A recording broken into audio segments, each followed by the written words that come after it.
What's going on, guys? It's your boy Kash Kream. Welcome to vlog 20. Boom! Got it right this time. So what we're going to do in this vlog, we're going to show you around the workshop like we normally do, show you what's going on, what cars we're working on, and at the same time, we're going to show you around the G-Wagon, which has been completed finally, and I've not had a chance to show you guys. It's absolutely epic. It sounds phenomenal. It's still got to be tuned by our friends at Crown Customs, but other than that, we can show you the completed build. More importantly, guys, in this video, we are going to show you guys how you can make money from salvage cars. Now, many of you know we've been buying and selling cars for many, many years now, customizing them, straight cars or whatever, but we've been doing that as part of what we do here at Kream Developments for a long, long time now, especially shabsy handles, all of that side of things. But what we want to show you now is the salvage game. Yeah, we've been in the salvage game at the same time for a very long time now. We know a thing or two when it comes not only to repair cars, but when it comes to what to look out for, the do's and don'ts when buying salvage cars. We really want to give you guys an opportunity now and teach you how you can also benefit from salvage vehicles. So the idea is to give you a step-by-step instruction as to what to look out for when you're buying a car, which types of vehicles are profitable. So that will take some research in the market to see what cars sell well, and at the same time, where to look for parts, how to source them, and finding competent body shops, which ultimately will be the be-all and end-all of the actual sale. So we're going to start with a Mercedes GLA that we've purchased alongside many other vehicles, but we're going to start with the Mercedes GLA so you can see step-by-step what that car goes through. So let's start with the G-Wagon, guys, what you guys have been waiting for. This car has been finally finished. If you come round. So of course you guys will probably remember this. This is the original part of the build that we did, and we actually used the car with the front door builds done. But since then, we've completed this. So you can see all the speakers have been beautifully mounted on this pod that we've made, and then we've covered it in Alcantara, and it looks absolutely stunning. We've had to then cut the actual sun visors down because they were hitting the pods. So we've cut them down and had them re-trimmed as well, so they look perfect again and original, so they don't look like they've been cut or damaged in any way whatsoever. Of course, the steering wheel, which if you remember, that's been done. And this is a full digital steering wheel with LEDs, with extended paddle shift as well. This is thanks to our friends at Salvage who hooked us up with a steering wheel. We've then re-trimmed a few bits. We've got the door handle here that's been trimmed in leather, the armrest, if you zoom into the armrest and the handbrake, the gear lever there, all of that's been re-trimmed in leather. The seats are yet to be done, but on the other side you can see the handle. We've got the new updated larger screen now installed, along with the rear view parking screen as well. That's been fitted. You can also see the mids and tops that have been installed here. These are firing out for when we do shows, and then you've got the internal speakers here with the tweeter at the top. Of course, you've got the 4 15-inch subwoofers.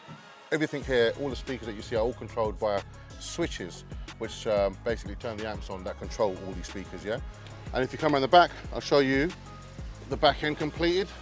So you can see here, we have got these great big whopping cables. That's for connecting the power supplies for when we're doing car shows, especially on the indoor arenas where you can't keep the cars running. So we've got two great big power supplies that plug into that. But you can see how beautiful that has turned out. I'm really happy with that. This is something that I crafted myself, and unfortunately we lost the footage, so we couldn't incorporate that into the actual build video. But however, this is something that I crafted myself and covered in Alcantara myself as well. We've done all the LED work, fitted all the amplifiers, connected everything up. We've got a carbon panel there. This actually covers the 5 batteries that are underneath there, custom-made lithium batteries that are specifically made for this build. And then we made a carbon panel with the LED backlit logo there as well. This all comes on with ignition. And at the same time, all of this is actually controlled by a remote. So you can see it's all backlit, everything lights up, all behind the amps, and all the underglow around the actual the framework there. And it just looks really, really good. I'm really happy with how that's turned out. And we're pretty much come to an end with this build now. And it just needs final tuning from our friends at Crown Customs, who'll set this all up on the laptop and get all the levels correct and perfect.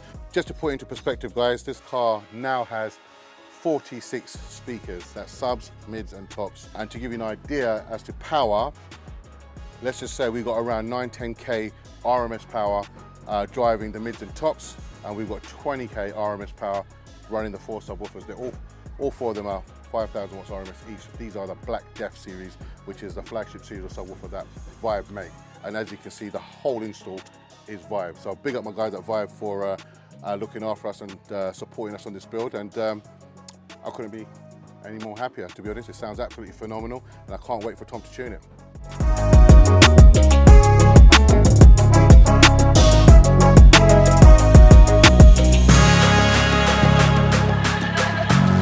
Okay, as you can see, the Aventador hasn't changed much since you saw it last. That's because we are waiting for the insurance to authorise the repairs. We've put together the estimate. As I mentioned last time, it is a very extensive repair, but nonetheless, it's not a problem. We can get it back up to scratch how it should be. But as I said, we're waiting for the insurance to approve the repair, and then we can crack on and get it done. Right guys, so check it out. We're gonna start with this Mercedes GLA that I mentioned earlier, and then we'll move on to the other cars that we've also bought and purchased, salvage. But this is the damage in question on this particular vehicle. If you come closer, come and have a look. It looks worse than it is right now, yeah? If you come a little bit closer, you can see clearly it needs a new bonnet. And this is where the bulk part of the damage is, yeah? This is the front panel. That's what's called the front panel. This is damaged. Of course, the front bumper needs replacing. You've got a passenger side wing here. This can actually be repaired. It's got a slight kink here and a little kink by the bottom of the door. That can be replaced, repaired, no problem whatsoever. But if you look here, it's actually quite hollow. So that's what I mean by when I say it's worse than it looks, because there's not really a lot going on behind there. Clearly it needs a headlight. But the reason why this car has been categorized as an S structural, if you come around here, you can see that this here is called a chassis leg. That just literally bolts through that slot there, unbolt that, and that will come out. That's the front beam. But that has gone over a little bit, and because that is part of the chassis and it's moved over, looks like about 1 inch or 2, that is why this car has been catted off. But again, like I said, it's very easy to repair. You literally just got to put it on a jig, put it this way a couple of inches, line it up, check that it's geometrically correct and straight and aligned, and then literally everything just bolts on just as it should do, and away you go. So this here is what I call, in my opinion, it's a light structural damage, and it's a very easy repair for me to do. And you can make good money off doing cars like this. If you can get these sort of cars regular, then you can flip them and make good money. I mean, one of these is roughly valued in at around £28,000 roughly for a straight car. And because it's categorized, you know, you knock off 5-6 grand. You know, ultimately it's down to you how much you want to drop it by, because you know how much you're actually making on the car. But you just generally lose about 5-6 grand on it, and you're in the money, because this car cost us 11,500. After we purchased parts, that takes it up to around 11, 12, 13, 14, 14,500, because we bought a new bumper, headlight, front panel, wing and a bonnet for it, and hinges. And that takes it up to £14,500. And then you could say roughly about £1 grand for our own costs to repair this car. Obviously we've got the luxury of repair, so the cost for repair will be a lot cheaper for us than it would be for anybody else that doesn't own a body shop. I mean, expect to pay around 2.5–3 grand to have this repaired in a body shop. For us, it's about £1,000 cost, but nonetheless, that takes the car's cost now up to around 17 grand, yeah? Bearing in mind it's a Cat S, and as I mentioned earlier, the retail value on a straight car is around 20–30 grand. This will be able to be sold for around 20–25% less. So we're talking around 22–23 grand. So there's a great scope for making a quick buck on this car. And if you keep flipping them and doing salvage cars like this, then you're in the money. You can literally buy this and repair it all within a couple of weeks, including sourcing the parts. Parts are very cheap to buy for this car. You can source them everywhere. We'll show you how to do that too later on. But nonetheless, that's how you can profit and make a good little living off of buying salvage cars. We've scheduled a BM to get started once again next week. So it's been on pause for a little while, as I mentioned last time. So we're gonna really crack on and hopefully make some real good progress on that next week. But before doing that, our main priority at the moment is to get this one done. And as you can see, we've made some amazing progress on this now. The front end has all been put together, it's all been panel gapped and checked. There was no real issue with the front end anyway, even though it had a small collision on the front. We are happy with everything, so we have now started prepping. The front end's been prepped, we're moving on to the back, and we're gonna mask it up and get it in, and this has to be in paint, I would say somewhere between now and next week, and then we can look at doing the rest of the car. Let's check out the Lamborghini Urus. The front end's been completely repaired, everything's been assembled, and as you can see, the wings have been painted also for colour match, it's been blended in. The front bumper has already been done, the lower parts have been done, so the bumper's in two sections. It's got painted pearl white section on there as well, and it's got the black, because the car is in two-tone. So all of that's been done now. Paul's going to be concentrating on polishing the front end up, and then we can assemble the rest of it together. We're still waiting on a couple of pipes from Lamborghini dealership. No idea how long it's going to come because it's coming from Italy. They haven't given us a date on it as yet, but other than that, it's all looking really, really good, and yeah, looking forward to completing this one.